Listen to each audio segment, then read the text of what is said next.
Warahmatullahi wabarakatuh. Salam sejahtera untuk semuanya. Saya Pak Ali dari Inside Chamber. Berikut ini adalah literasi 1 ya. Untuk halaman berapa ini? 179. Ya, untuk pembahasan yang lain ada di sini.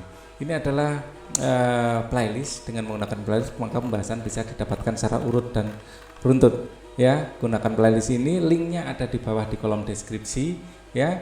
Atau bisa langsung saja di tab di sini di channel, nanti masuk ke dalam channel terus dicari dicari playlistnya adalah kelas 4 buku tematik. Oke, kita akan baca segmen literasinya. Masohi selalu ingin kembali, ya, ditulis oleh Uti Darmawanti.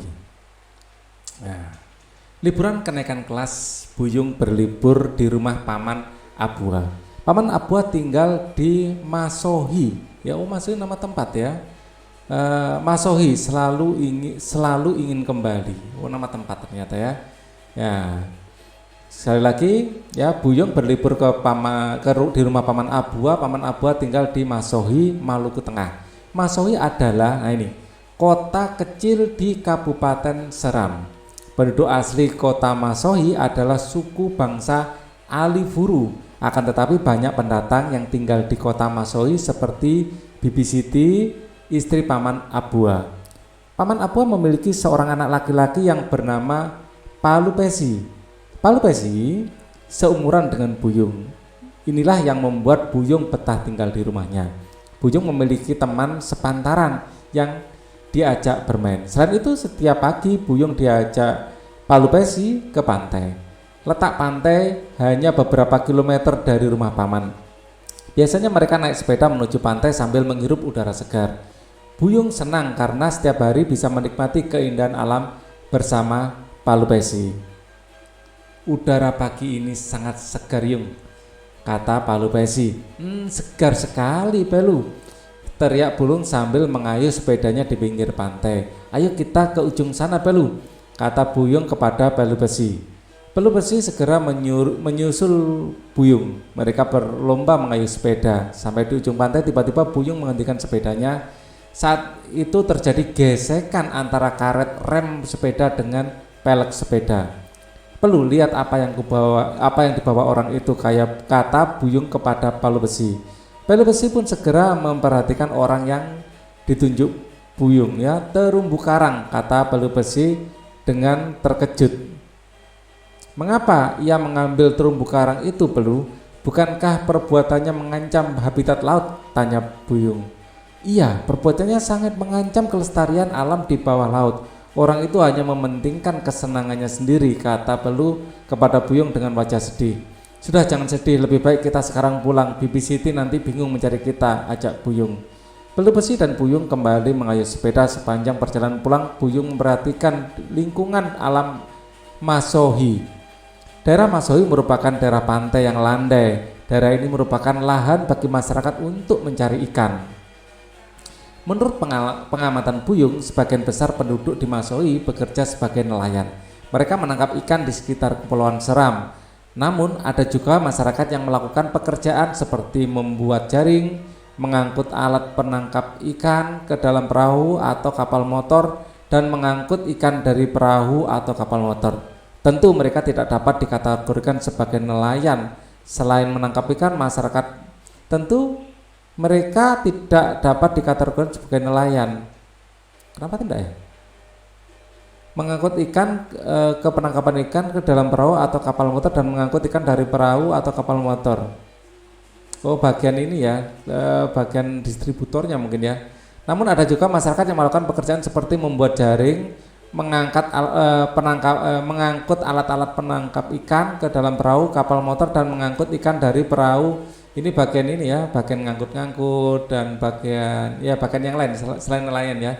Tentu mereka tidak dapat dikategorikan sebagai nelayan karena nggak nangkap ikan ya. Selain menangkap ikan, masyarakat Masohi juga melakukan budidaya mutiara dan rumput laut.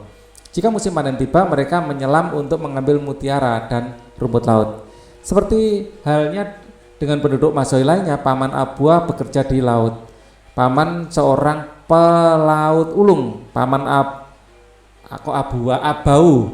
Paman Abau menggunakan alat rompong fish aggregation device sebagai sarana pengumpul ikan. Ikan yang sudah berkumpul di rompong lalu ditangkap dengan jaring jenis purse seine. Ya. Selain mencari ikan, Paman Abua memiliki usaha budidaya rumput laut. BBCT membantu usaha Paman Abua untuk merawat rumput laut. Usaha yang ditekuni Paman Abua mampu mencukupi kebutuhan keluarga. Sesampai di rumah, Buyung melihat BBCT memilah rumput laut. Bibi memisahkan rumput laut yang kurang bagus dan meletakkan dalam karung bekas. Buyung, capek tidak? Tanya BBCT sambil tersenyum. Tidak Bu, Buyung tidak capek. Baru saja Buyung naik sepeda bersama palu besi ke tepi pantai, jawab burung. Ayo bantu Bibi menjemur rumput laut ini, kata BBCT sambil memilih rumput laut yang rusak. Iya Bi, ayo perlu kita jemur rumput laut ini bersama-sama, kata Buyung kepada Perlu yang sedang memasukkan sepeda. Siap, teriak Perlu besi. Keduanya kemudian mengangkat rumput laut sedikit demi sedikit dan meletakkannya di atas para-para. Saat Buyung dan Palu besi mengangkat rumput laut, mereka menggunakan kekuatan otot tangan. Rumput laut perlu dijemur agar kering. Setelah kering, rumput laut itu baru laku untuk dijual. Perlu, udara di daerah sini panas ya, kata Buyung. Iya Buyung, kan kamu sudah tahu jika daerah pantai suhu udaranya panas. Masyarakat di daerah ini biasanya menggunakan pakaian terbuka seperti kaos, celana pendek. Suhu udara di daerah ini berbeda dengan suhu udara di dataran tinggi. Biasanya masyarakat di dataran tinggi berpakaian tertutup karena suhu udara di pegunungan dingin. Palu besi memberi penjelasan kepada Buyung. Iya, saya paham penjelasan Profesor Palu besi, jawab Buyung sambil tertawa. Palu besi melempar beberapa ranting rumput laut ke arah Buyung. Secepat kilat Buyung menghindar serangan Palu besi. Sudah, ayo selesaikan dulu pekerjaan ini. Setelah itu kalian membersihkan diri dan sarapan, kata Bibi. Iya Bi, kata Buyung. Sarapan sudah tersaji, ya. Di ruang tengah Buyung, Palu besi dan BBCT bersiap makan. Saat itu tampak Paman Abua pulang. Setelah membersihkan diri, Paman Abua bergabung untuk sarapan. Setelah makan bersama, kami duduk di depan rumah sambil menunggu jemuran rumput laut. Paman Abua bercerita pada kami tentang kegiatannya melaut semalam. Kami mendengarkan cerita Paman sesekali. Buyung, Palu besi atau Bibi menanggapi cerita Paman Abua. Buyung sangat bangga dengan kegigihan dan keberanian Paman Abua saat melaut. Buyung sangat senang dengan kesederhanaan keluarga Paman Abua. Wajar jika liburan tiba, Buyung selalu ingin kembali ke Masohi, kota kecil di Kepulauan Seram. Ya, siapakah tokoh dalam cerita? Di situ ada Buyung, ya, kemudian Palu besi, mana tulisannya kan susah. Terus sama BBCT ya, ini Palu besi. Nah, S-nya double ya. Paman Abua dan BBCT ya, Paman Abua dan BBCT. Nah, bagaimana sifat tokoh-tokoh dalam cerita? Sama ini ya, pencari rumput terumbu karang. Bagaimana sifat tokoh-tokoh? Sifatnya baik ya, jadi tergolong protagonis. Sifat baik atau secara umum protagonis ya, kecuali protagonis ya, kecuali pencari terumbu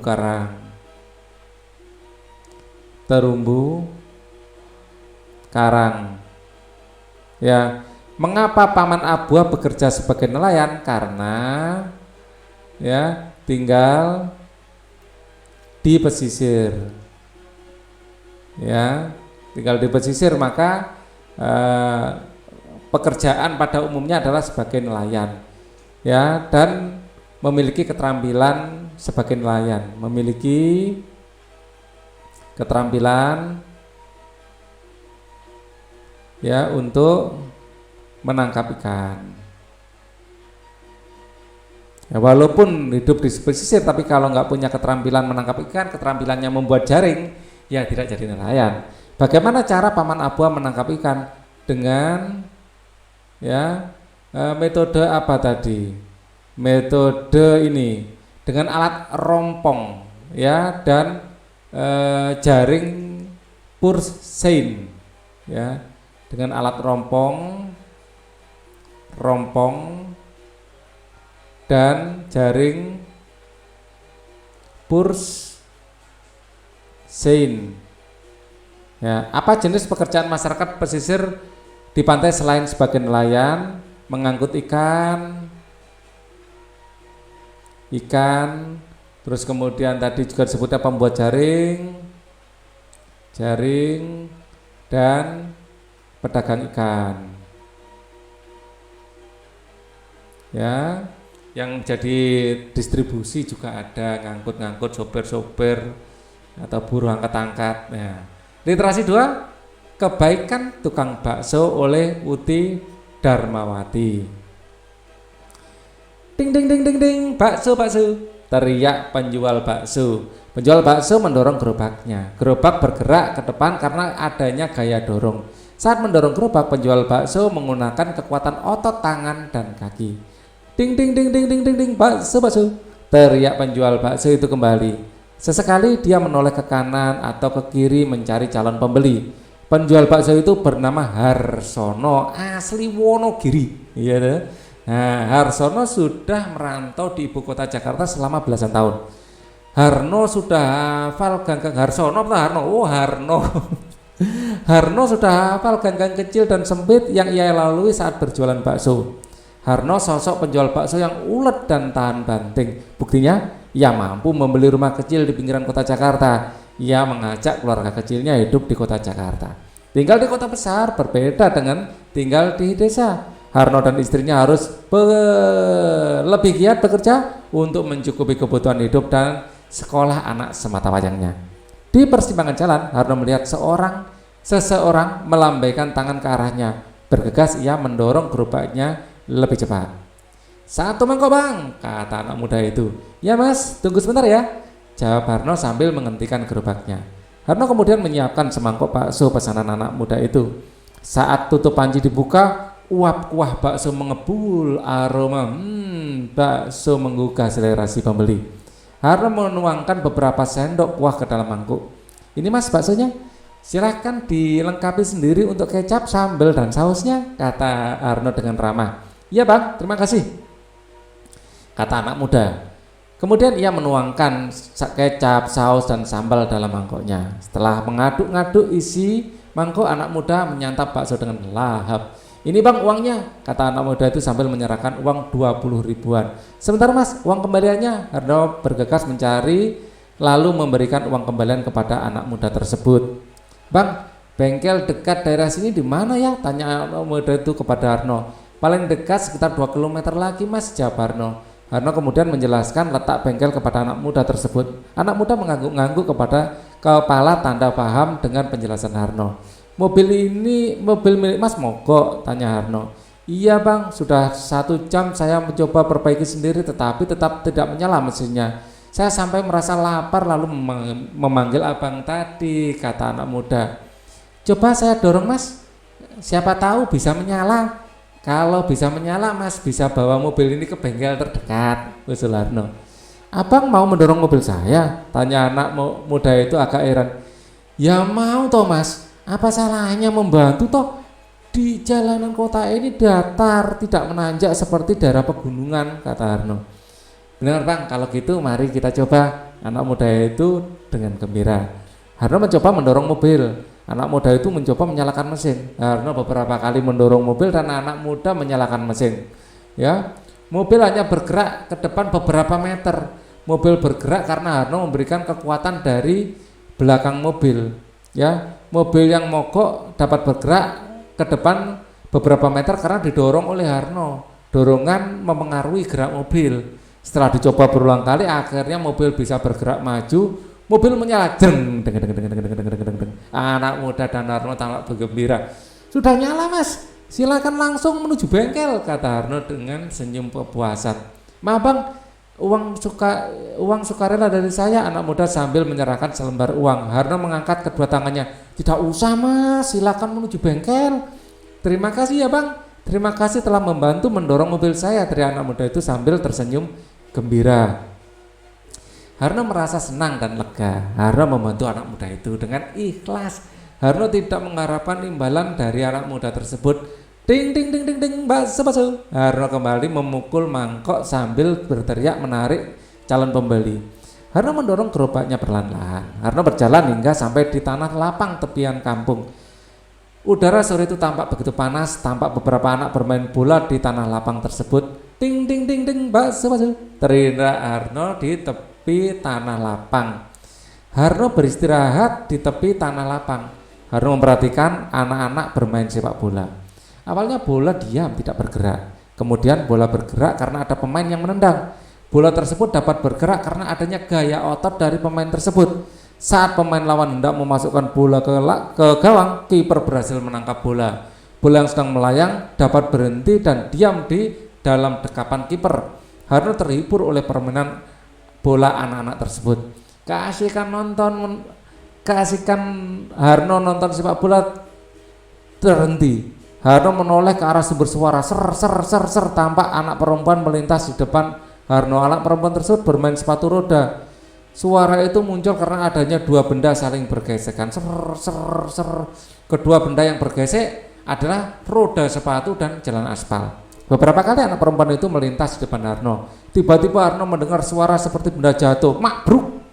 Anak perempuan yang bermain sepatu roda itu jatuh.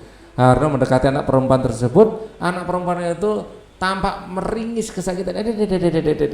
Bang, abang bantu adik ya, abang bantu dek. Harno menawarkan bantuan. Anak perempuan itu mengangguk. Harno membantu anak perempuan itu berdiri.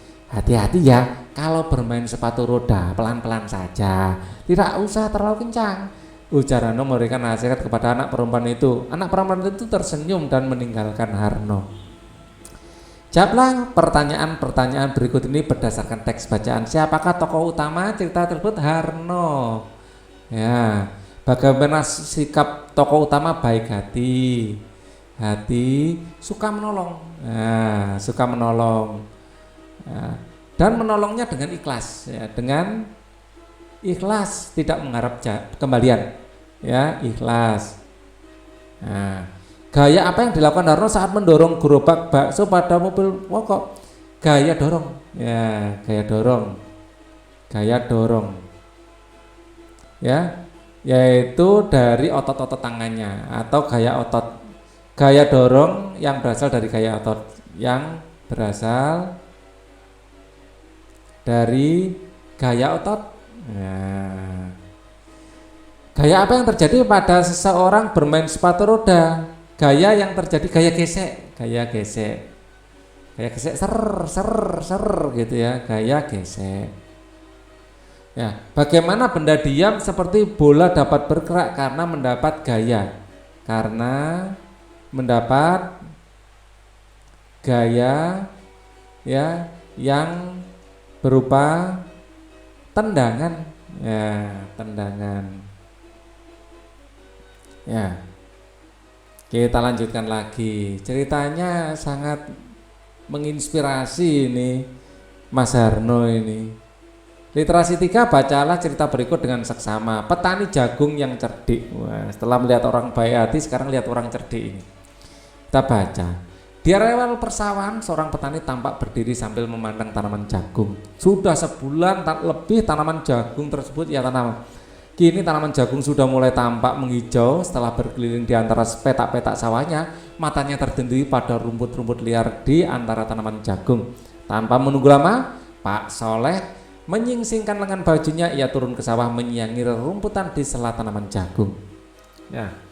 Panas matahari kian menyengat. Sesekali Pak Saleh menyeka mukanya dengan lengan baju. Tak mempedulikan panas matahari yang membakar kulitnya, ia terus membersihkan rumput-rumput mengganggu. Tanpa terasa azan zuhur berkumandang dari kejauhan. Ia berhenti sejenak, kemudian melangkah ke tepi sawah. Ia berjalan menyusuri pematang dan berhenti di sebuah gubuk kecil di tengah sawah. Sebuah botol minuman ia raih sambil melepas lelah menikmati hamparan hijau di bawah birunya langit. Nun jauh di sana tampak perbukitan hijau. Istirahat Pak Soleh, terdengar suara mendekati gubuk tempat istirahat. Iya Pak Jati, mari istirahat di sini dulu sebelum pulang, ajak Pak Soleh kepada Pak Jati. Pak Jati duduk bersama Pak Soleh di gubuk tersebut. Pak Soleh, apakah Bapak tahu akan ada kontes jagung di Kecamatan Witama, kata Pak Jati. Ya, saya sudah mendaftar di kantor kelurahan. Apakah Pak Jati turut serta dalam kontes tersebut? Tanya Pak Saleh. Tidak Pak, tahun ini saya tidak menanam jagung. Saya tidak bisa turut serta. Saya doakan semoga Pak Soleh memenangkan kontes tersebut, kata Pak Jati.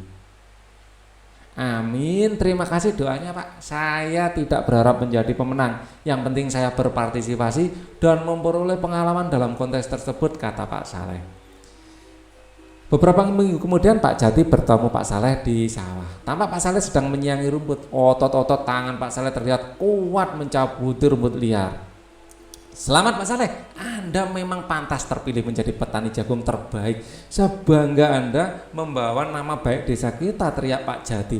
Terima kasih Pak Jati, semua ini berkat doa Anda dan para tetangga yang lain, kata Pak Saleh dengan rendah hati. Banyak orang penasaran bagaimana cara Anda merawat tanaman jagung tersebut, tanya Pak Jati. Ada-ada saja, saya merawat tanaman jagung itu sama seperti yang lain. Tapi saya memiliki resep rahasia untuk tanaman jagung saya, jelas Pak Soleh. Pupuk rahasia? Tanya Pak Jati dengan penasaran. Bukan Pak, bukan pupuk rahasia, tetapi resep rahasia. Tapi apakah orang-orang percaya kalau saya memiliki resep rahasia? Kata Pak Saleh. Apa resep rahasia itu Pak Saleh? Tanya Pak Jati penuh harap. Saya membagikan benih-benih jagung terbaik kepada petani di sekitar sawah ini, kata Pak Soleh sambil tersenyum. Loh, benih jagung terbaiknya kok malah diberikan kepada petani lain? Itu kuncinya, tanaman jagung punya serbuk sari dan putik kan Pak? Iya, kata Pak. Lantas tanya Pak Jati kembali. Angin menerbangkan serbuk sari dari bunga-bunga yang masak, kemudian angin menebarkannya dari satu sawah ke sawah lain. Wah, Pak Saleh memang cerdas, puji Pak Jati. Coba bayangkan jika tanaman jagung di sawah sebelah ini buruk, maka serbuk sari yang ditebarkan ke sawah saya juga buruk. Ini tentu menurunkan kualitas jagung sawah saya, terang Pak Saleh kepada Pak Jati. Musim tanam yang akan datang saya akan coba resep Pak Saleh, kata Pak Jati. Begitu pula dengan hidup kita, Pak. Jika kita ingin menjadi petani yang berhasil, kita harus menolong orang sekitar menjadi berhasil pula. Mereka yang ingin hidup dengan baik harus menolong orang di sekitarnya untuk hidup dengan baik pula, kata Pak Saleh kepada Pak Jati. Ya, Pak Jati tersenyum mendengar perkataan dari Pak Saleh. Angin sepoi-sepoi menerpa kedua wajah petani ini. Mereka tampak menikmati udara pemandangan hijau di sawah mereka. Nah, siapakah tokoh utama dalam cerita tersebut? Pak Saleh. Pak Saleh. Karena selalu muncul sepanjang cerita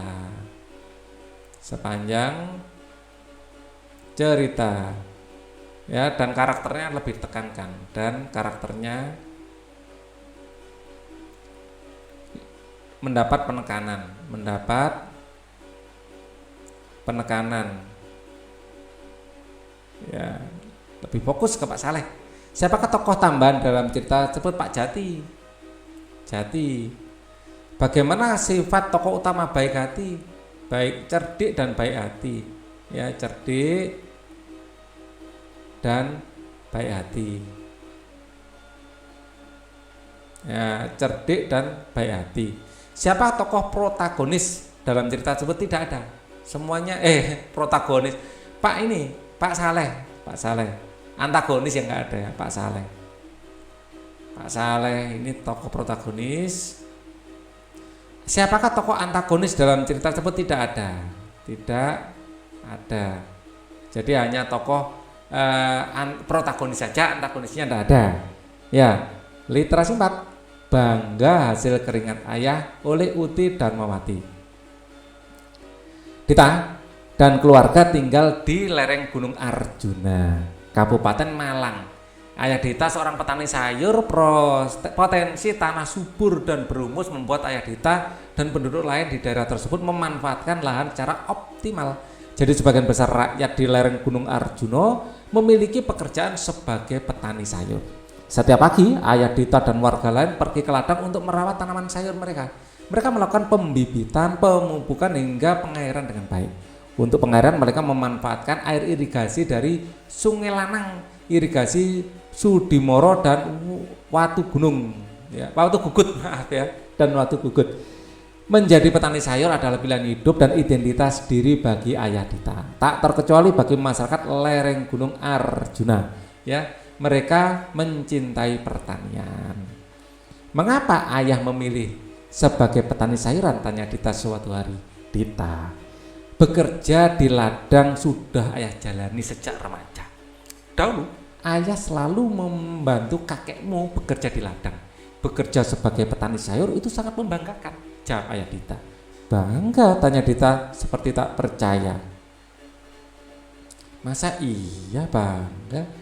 Iya, kamu tidak percaya kan? Tanya Ayah Dita. Dita terdiam sambil menggelengkan kepala. Dia tidak paham maksud ayahnya. Dita, kamu perlu ketahui bahwa semua orang sangat menanti hasil keringat ayah. Kamu tahu kan hasil keringat ayah itu apa? Tanya ayah kepada Dita. Sayuran. Tanya Dita ragu-ragu. Iya nak, setiap hari orang ingin mengonsumsi sayuran. Sayuran adalah makanan yang menyehatkan bagi tubuh, kata ayah kepada Dita. Tampak Dita mengangguk-angguk kepala. Kalau Dita mau, ayo sekarang ikut ayah ke ladang. Hari ini ayah akan memanen wortel dan tomat. Dita bisa melihat kegiatan di ladang milik ayah. Dita mau ayah, ayo kita pergi ke ladang sekarang, kata Dita. Baiklah, ayah siap-siap dulu, jangan lupa membawa air minum, ya, kata ayah sambil memakai topi. Dita mengambil topi dan botol minum. Setelah semua siap, ayah dan Dita berangkat menuju ladang. Udara di desa tempat tinggal desa sejuk, ya, tinggal Dita ya, sejuk. Keberadaannya di atas permukaan air laut membuat desa tempat tinggal Dita memiliki hawa dingin, ya. Maksudnya daerah dataran tinggi. Menjelang malam hari, ya, desa ini jauh dari hiruk pikuk dan polusi udara. Seger udaranya berarti ya. Beberapa saat kemudian ayah Dita sampai di lereng. Ternyata ayah sudah ditunggu beberapa orang yang akan membantu beliau. Dita itu beberapa orang yang akan membantu ayah. Ada yang bertugas memanen sayuran, ada yang bertugas memanggul hasil panen ke aliran sungai untuk dicuci, ada yang membantu memindahkan sayuran ke atas mobil pengangkut. Mereka semua orang-orang yang sudah terlatih. Mereka memiliki otot yang kuat untuk melakukan pekerjaan-pekerjaan tersebut, terang ayah kepada Dita. Lantas sayuran itu akan dibawa ke kota ya? Tanya Dita. Hasil panen ini akan dibawa sopir dengan mobil pengangkut menuju pasar induk. Pasar induk ada di kota. Sayuran ayah sudah dinanti pembeli di pasar induk. Pembeli itu akan menjual kembali sayuran tersebut kepada para penjual di pasar tradisional. Nah, di pasar tradisional sayuran ini akan dibeli oleh masyarakat umum. Mereka dapat menikmati hasil keringat ayah. Dita, kata ayah kepada Dita. Apakah ini yang dimaksud ayah? Hasil keringat ayah dinantikan banyak orang, tanya Dita sambil tersenyum. Kamu memang anak pintar nak, kamu sudah paham maksud ayah, kata ayah. Ayah, bolehkah Dita bertanya sesuatu? Tanya Dita agak takut. Apa itu nak, kata ayah. Apakah ayah yakin sayuran hasil keringat ayah akan terus laku? Tanya Dita dengan sedikit rasa khawatir. Harus optimis dong Dita, kita harus berusaha sebaik mungkin untuk menghasilkan sayuran dengan kualitas bagus. Jaga kualitas produksi sayur di ladang ini, itu salah satu kunci agar sayuran kita laku di pasaran, bahkan dinantikan konsumen, kata ayah. Bagaimana caranya ayah? Tanya Dita. Kita harus merawat tanaman sayuran tersebut dengan baik. Jangan malas ke ladang untuk memeriksa tanaman sayuran. Beri pupuk dan air secukupnya. Jika kekurangan atau lebih memberikan pupuk akan merusak tumbuhan sayuran. Tapi tidak usah khawatir, kesuburan tanah dan air yang mengalir di setiap daerah ini sudah sangat membantu perkembangan tanaman sayur di ladang ayah. Dita mendengarkan penjelasan ayah dengan seksama. Dalam hati Dita merasa bangga dengan ayahnya yang bekerja sebagai petani sayuran. Ayah tidak kenal lelah bekerja untuk menghasilkan sayuran berkualitas yang sangat dibutuhkan masyarakat. Walaupun harga sayuran terkadang anjlok, ayah dan masyarakat lain tetap menggantungkan hidupnya sebagai petani sayuran. Satu pelajaran yang dapat Dita ambil dari ayahnya adalah apapun pekerjaan kita harus dilakukan dengan tekun dan sepenuh hati. Jadi pertanyaan, siapa saja tokoh dalam cerita di atas adalah ayah, ya, Dita, dan pegawai. Siapakah tokoh utama dalam cerita di atas? Tokoh utama dalam cerita di atas sebenarnya lebih ke ayah dan Dita. Dita dan ayah, ya. Dan ayah. Siapakah tokoh tambahan dalam cerita di atas? Jelaskan dalam pegawai. Karena pegawai hanya sebagai pelengkap. Sebagai pelengkap cerita. Siapa saja pelaku kegiatan ekonomi berdasarkan bacaan di atas? Ayah Dita dan para pegawai. Apa jenis pekerjaan masyarakat di lingkungan tinggal Dita? Sebagai petani dan buruh tani. Ayah Dita petaninya lah, yang membantu itu buruh tani. Proyek 1 memajang cerita fiksi. Bentuklah kelompok terdiri dari 4 anak. Setiap kelompok menyiapkan 1 cerita fiksi, kemudian menuliskan kembali cerita yang terdapat pada kertas HVS atau memfotokopi lembar cerita. Tempelkan hasil tulisan, hasil fotokopi pada kertas manila. Cerita dari keempat anak anggota kelompok ditempel pada kertas manila, ya. Tuliskan keterangan keempat cerita dalam tabel. Judulnya apa, tokohnya siapa, sifatnya bagaimana, ya. Proyek 2 mempersiapkan pementasan gerak tari kreasi. Oke, ini kalian baca sendiri aja. Ini adalah akhir dari video kita, ya, dalam membaca cerita. Kita akan ketemu lagi di tema berikutnya. Thank you for watching. Wassalamualaikum warahmatullahi wabarakatuh.